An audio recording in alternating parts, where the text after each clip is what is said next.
In 2002, a young girl was startled awake by the sound of her bedroom window sliding open. She stayed perfectly still, eyes shut, heart pounding, too afraid to move. When she finally dared to look, a man was already inside, creeping toward her older sister's bed. The intruder pulled out a knife, pressed it to her sister's throat, and hissed, "You better be quiet and I won't hurt you." Terrified and frozen in place, the younger girl could only watch as Elizabeth was taken from the room and led out into the darkness. Hours passed before she found the courage to run to her parents and whisper the unthinkable. Elizabeth had been kidnapped. Meanwhile, Elizabeth was dragged deep into the woods where a hidden campsite awaited. There, a man and his wife forced her into disturbing rituals and subjected her to constant torment. For the next 9 months, that wilderness prison became her reality. But her story did not end in the shadows. Months later, after her abduction had been broadcast nationwide, a passerby recognized Elizabeth on the street, with her captors beside her. The man who had stolen Elizabeth's childhood, Brian David Mitchell, was sentenced to life in federal prison. His wife, Wanda Barzee, received 15 years behind bars. You're looking at the exact spot he died, and the person who killed him was the last person you'd ever expect. It was October 2021 in beautiful Oakland County in Michigan. Konrad Immeritz, originally from Poland, was in his 60s. He lived with his children, including his daughter Megan, who was just about to turn 18, and she was excited for a pre-birthday glow-up. Something that she'd got booked in on the day in question was a hair appointment. She badly wanted to get her roots and her colour touching up for her birthday, but when she approached her dad, she could tell something was off. He'd been drinking, and he was like, "I'm actually not okay to drive and take you to your appointment. I'm sorry, I need to sleep it off." Now, Megan didn't have any other way to get to the hair salon, so she saw red. She stormed into the kitchen while her dad lay on the sofa and grabbed a bottle of chemical drain cleaner. She then headed back into the lounge where she doused the drain cleaner all over her sleeping dad. Probably goes without saying that he was in absolute agony as the chemicals burned all over his skin. He had severe burns all over his body and was rendered unconscious. And she just left him. She walked off, she was enraged, and that was it. That was his punishment. She effectively left him to die. It's actually a neighbor that ended up making the horrific discovery and getting immediate hospital attention for the man. He was raced to get urgent care and was put on life support, but tragically it wasn't enough to save him. He was kept on life support for 5 months and passed away on the 6th of March 2022. And one of the most controversial parts about this case is the fact that she was only given 1 year in prison. And because she'd already spent the time in jail awaiting her trial, she was just let straight out. Megan told the court that her dad was her best friend, and she said, "One of the biggest things overlooked in this case is that me and my siblings lost our dad too. That loss has severely broken us." Okay, but whose fault is that? She said, "The prosecution has tried to make me look like a monster, but that's not me and never was." What do you guys think? Let me tell you about the time I made friends with someone who went on to become a serial killer. We're going back a long time now. About 25 years, when I was at college, I was studying performing arts. Now, we'd just joined the course, and there was about 25 of us, and only 2 of those were male, and one of them was a guy called Zippy. Straight off the bat, Zippy was odd, right, to the point where nobody really wanted to be his friend.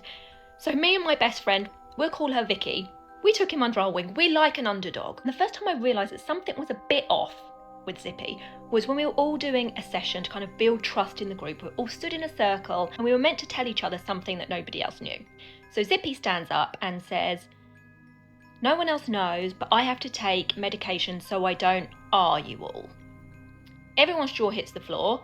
Should have been the biggest red flag possible, but me and Vicky were still friends with him. And he used to do really nice things for us, be like, "I'm going to walk you to the train station so nothing bad happens to you." I mean, in hindsight, wow. But at the time, we thought he was looking after us. Now, he used to go to these squat parties. I don't really know what a squat party is, but it sounded so cool. And me and my friend used to be like, "Please, Zippy, take us to your squat parties." And he always said that he would, and thank heavens he never did. He was kind of out of college more than he was in, and a couple of months down the line, he just quit. Like, he never turned up again. Sometimes when I was in town, I'd kind of bump into him and always be with somebody else, and I'd be like, "Oh, hi, Zippy," and we'd stop and we'd chat for 5 minutes and have a bit of a catch up. But that was kind of as far as our friendship went. The last time I ever saw him, I was coming out of a pub and he was walking along the street. I was by myself and I was like, "Hi, Zippy, how are you?" Now, he looked rough. And he was like, "Oh, hi, Chrissy. Not great. I just got out of the prison." And I was like, "Oh, boy, what did you do?" And he was like, "I did this." And he put his hood up and he went,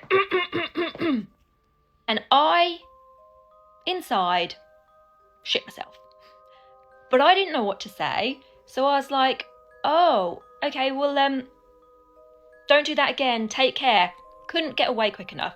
But this played on my mind so much.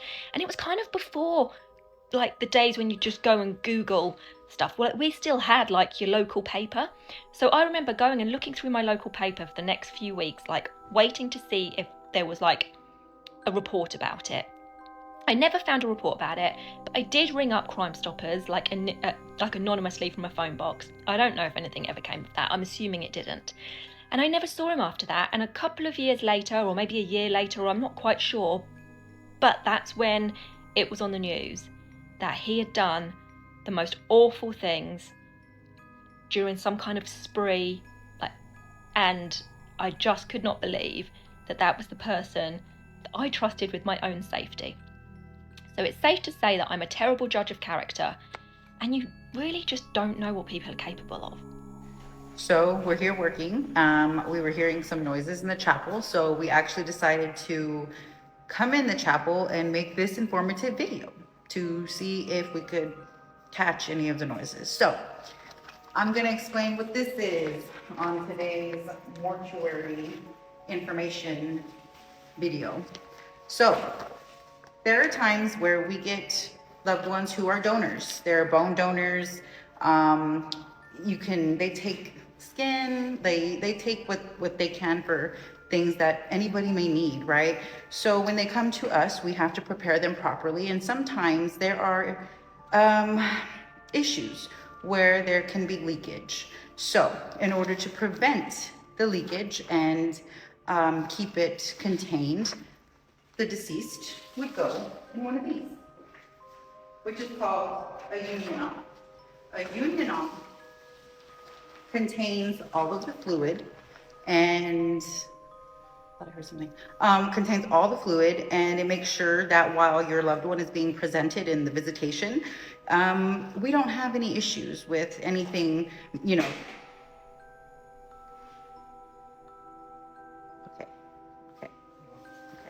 Let's go sleep. Because now I'm in the chapel and I'm. Oh my God. Did the lights go Dude, off the on lights went off right when that happened. You wanna go? It's always when we're recording. It never fails. The camera. Anyways. His murder was so barbaric that the investigators compared it to something like a gangland murder. And the details of this case are nothing short of horrific. I'm True Crime Caitlin, and this is the murder of Lawrence Winstanley. 23-year-old Lawrence was living in Shaw Oldham, just outside of Manchester, in 1988. He was close with his family. He was one of 4 children from his mother Vanessa, who he had a brilliant bond with. Vanessa would describe Lawrence as wonderful, a helping hand, and someone who could be a little bit mischievous. He finished school with 7 O-levels, which I believe is the equivalent of a GCSE, and began training to become a mechanic. Lawrence was really into cars, so it wouldn't be uncommon for him to be spending hours upon hours working away inside of his workshop, which he actually owned and ran. This was in the Shoulder area. In general, he was just described as someone who was friendly, easy to like, and extremely hardworking. However, later, the detectives believed that Lawrence had a different side to his life. The 2nd of October 1988 was a Sunday, and in true Lawrence fashion, he had already spent the entire morning up the workshop tinkering on a car.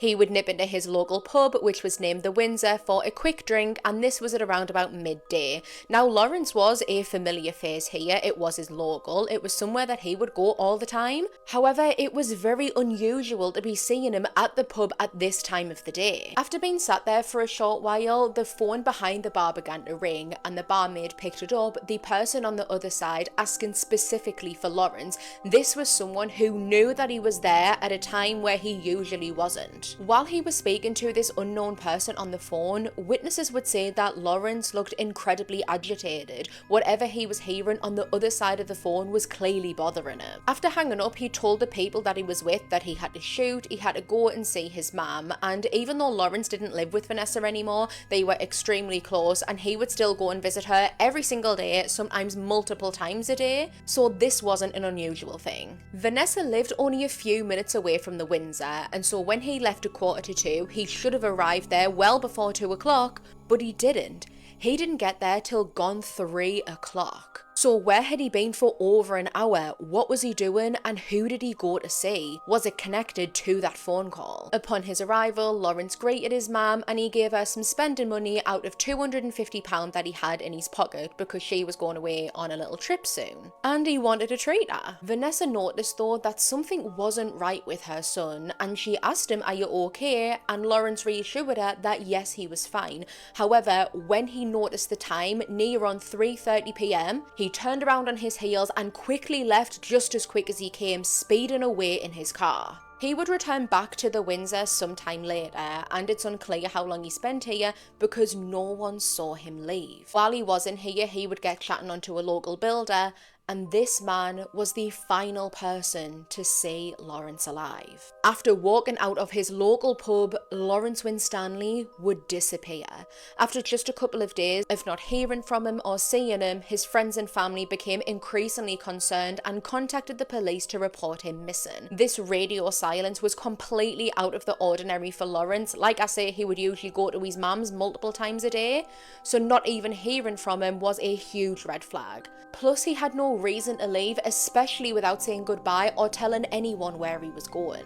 Unbeknownst to the investigators at the time, 2 days after Lawrence's disappearance, his car would be taken to a nearby scrapyard and sold for £35. He had only recently bought the red Ford Cortina estate car because he was planning on doing it up and then selling it for a profit, so the thought that Lawrence would have took it to the scrapyard and sold it for literal pennies just didn't make sense. It would be 3 men that took it to the scrapyard, and the man that physically sold it to the scrapyard worker told him that his name was Burrows. It would take the investigators working on the case 3 weeks to discover Lawrence's car, and they didn't even do it off their own back. Someone who worked within the scrapyard noticed the car and recognised it from all of the coverage regarding Lawrence's disappearance. He then rang it in and reported it to the police. According to some reports, the investigators, despite knowing that Lawrence's car was at the scrapyard, just took their time to go and look at it, and by the time they went to see it, it had already been scrapped, taking all of the potential evidence inside the car with it. During a Crime Watch episode that I watched, it did say on there that the investigators did search the car and they did look through it, and it was only after they gave the okay that the car was scrapped. But regardless, whichever one it was, if that car had been seized, I can't imagine what evidence we would have been able to pull from it today, especially with all of the progress we've made in technology, specifically DNA technology. There was bound to have been some of it in there, and that could have helped crack this case. But that wasn't the case. His car was scrapped. The investigation into the disappearance of Lawrence began to slow down and then eventually went cold. It would be just under a year later that the investigators finally learned what happened to Lawrence Winstanley, and it is nothing short of barbaric. The summer of 1989 was a hot one. It was so hot that it caused a drought in the West Yorkshire area, meaning that the Baton's Dam / reservoir, the water levels inside there dropped a whole 12 meters. On the 26th of September 1989, a person who was nearby the reservoir noticed what they thought was a body floating in the water. Police quickly descended on the dam and they were able to recover what was a body, which would go on to be identified as 23-year-old Lawrence Winstanley. His autopsy would determine that his cause of death was from a gunshot to the head.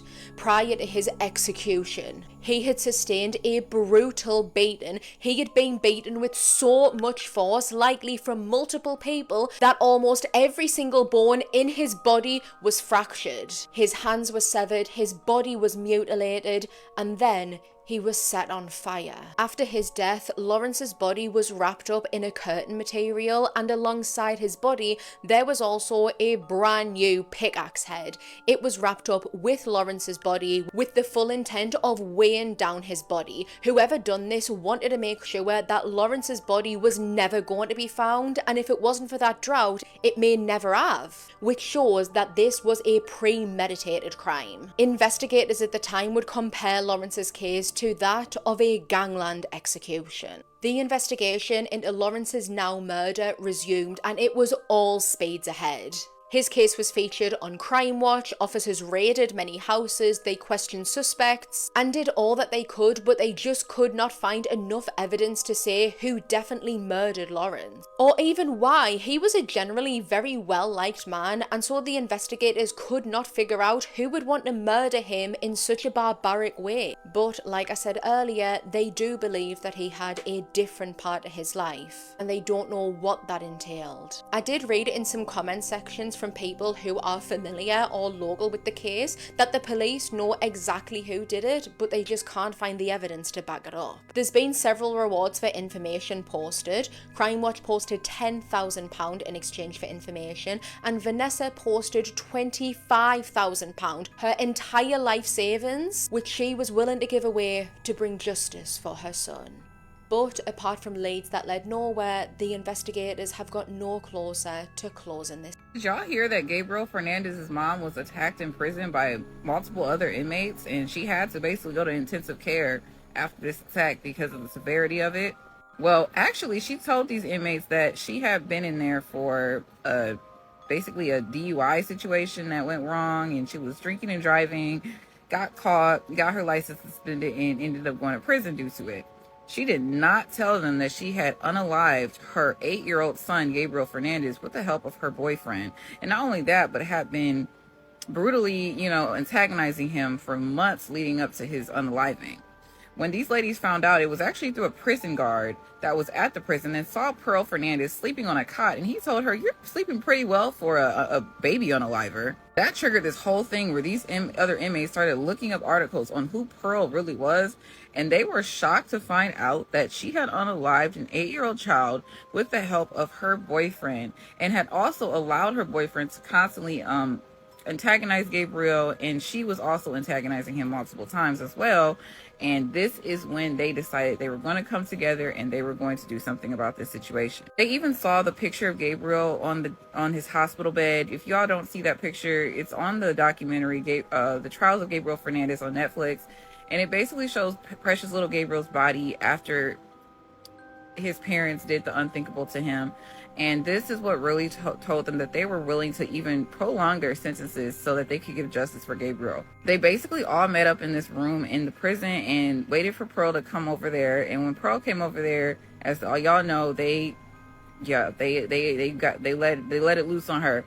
And according to what I looked into, one of the women actually passed away not long after that. Not from the attack, but just a separate situation, I believe. And then Pearl ended up having to go to the ICU after this because it was such a brutal attack. They're saying that it really was bad. The JonBenet Ramsey case is one of the most infamous and controversial unsolved murders in the US, and last week marked 29 years since it began. So let's go through the case, the investigation, the theories, and where it stands today. On December 25th, 1996, 6-year-old JonBenet Ramsey and her family were at a Christmas party in Boulder, Colorado. They returned that night, the kids had a snack, and went to bed. The next morning, December 26th, 1996, JonBenet's mother, Patsy Ramsey, awoke to find a 3-page ransom note on the kitchen staircase. The note was addressed to John Ramsey, saying, "Listen carefully. We are a group of individuals that represent a small foreign faction." The note went on to claim that JonBenet had been taken and that they demanded a $118,000 ransom.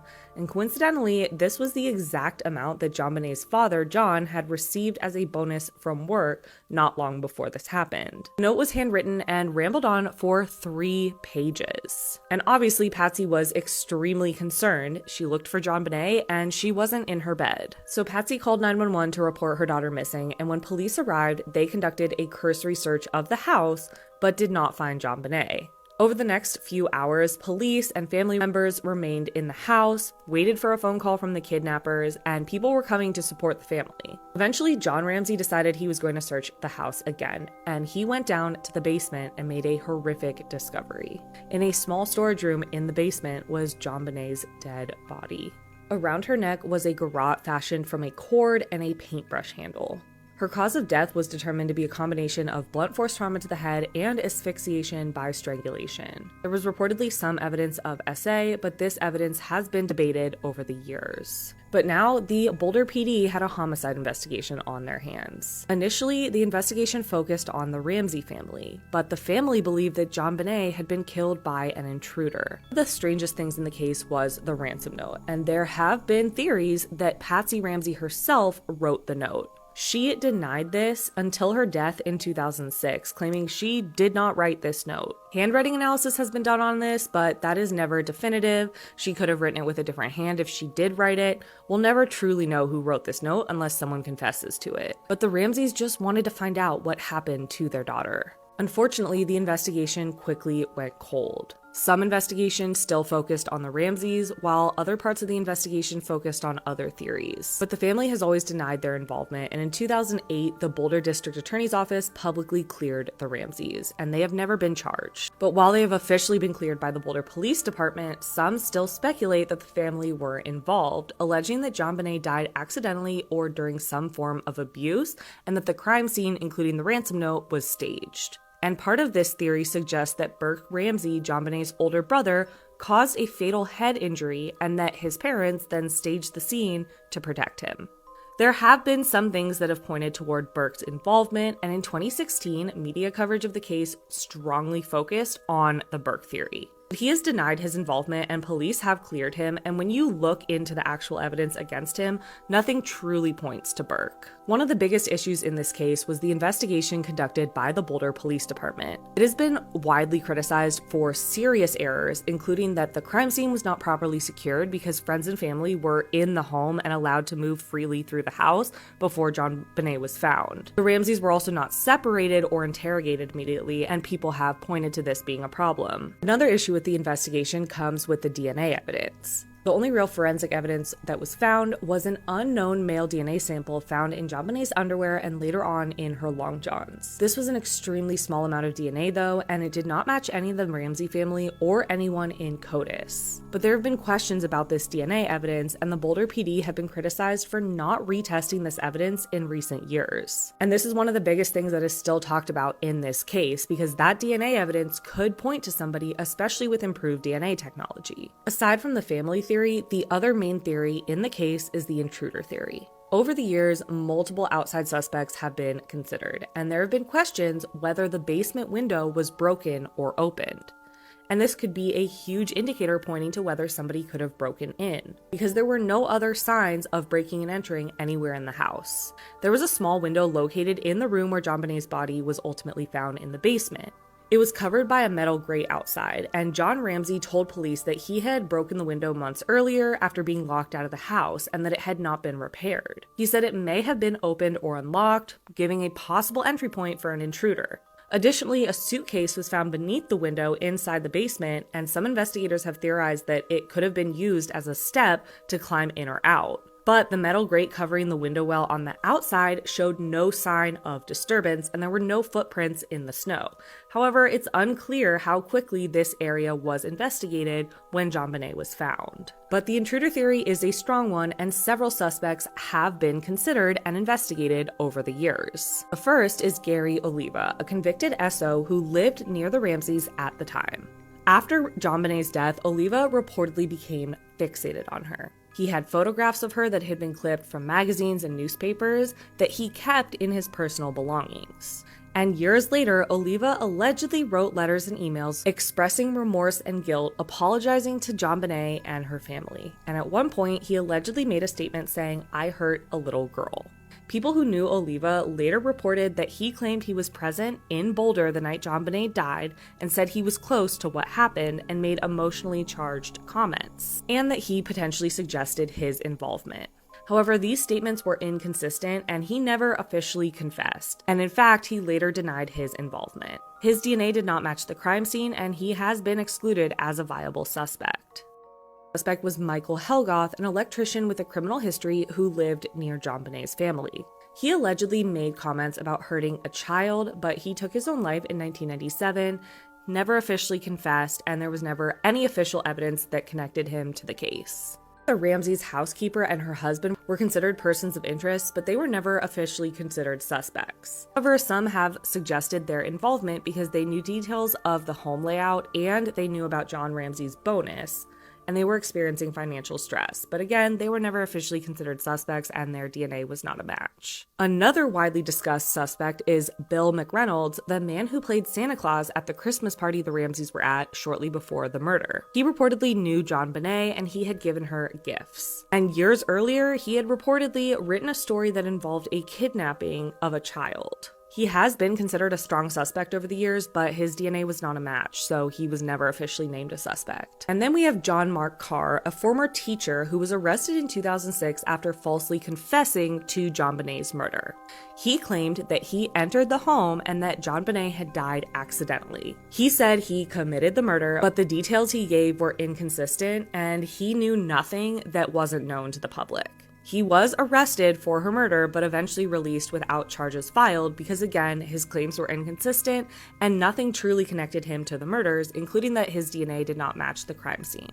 Today, he is widely considered a false confessor, but some still believe he could be involved. JonBenét's case officially remains unsolved, and her father, John, is fighting for justice for his daughter to this day. In recent years, there have been renewed calls by the family to retest the DNA evidence using modern DNA technology.